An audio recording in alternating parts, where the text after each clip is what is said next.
ห้องติดกันเลย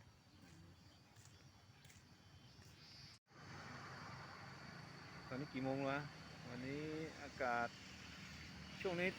ทางภาคเหนือจังหวัดเชียงรายอากาศร้อนมากนะช่วงกลางวัน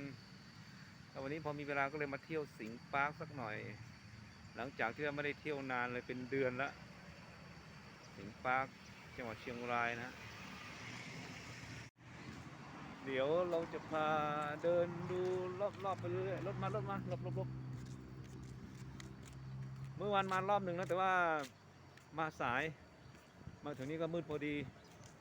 วันนี้ก็เลยมาเช้าหน่อยมานั่งเล่นตรงสนามหญ้าเนี่ยเดี๋ยวสักอากาศเย็นๆแล้วเราค่อยกลับ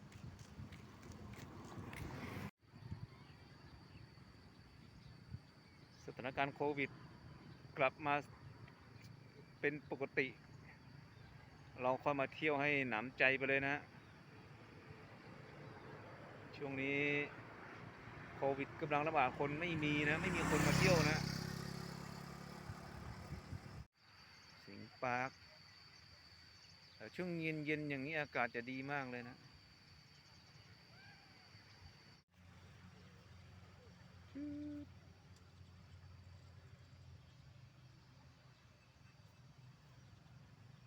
เดี๋ยวหน้าหนาวเนี่ยเราค่อยมาเที่ยวกันว่ามัน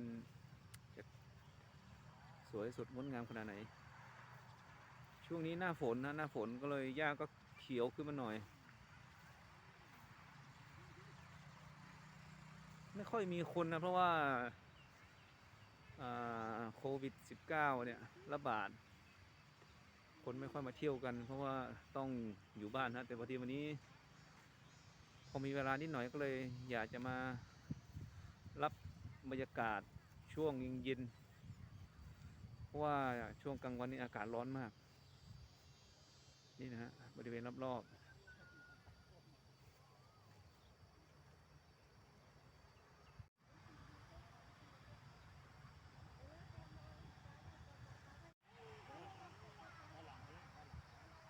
เสื้อสีส้ม เสื้อสีส้มกับอากาศตอนเย็นๆค่อยๆเดินไปค่อยๆเดินไปที่รถเดี๋ยวเราค่อยกลับ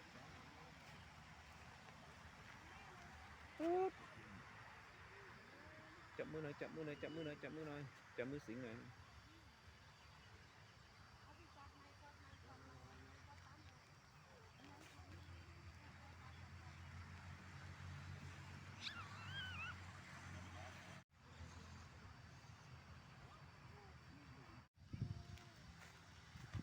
ไป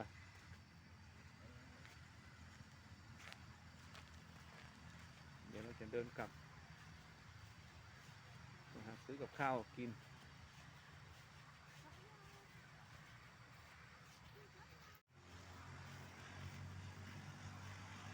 กลับแล้วนะครับเพราะว่าพระอาทิตย์ตกดินแล้วใกล้จะค่ำใกล้จะมืดแล้วต้องไปหาทำกับข้าวด้วย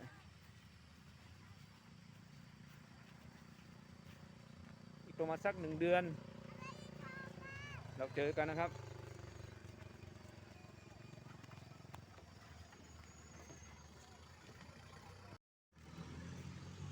นี่คือทางออกนะรถจอดฝั่งนู้น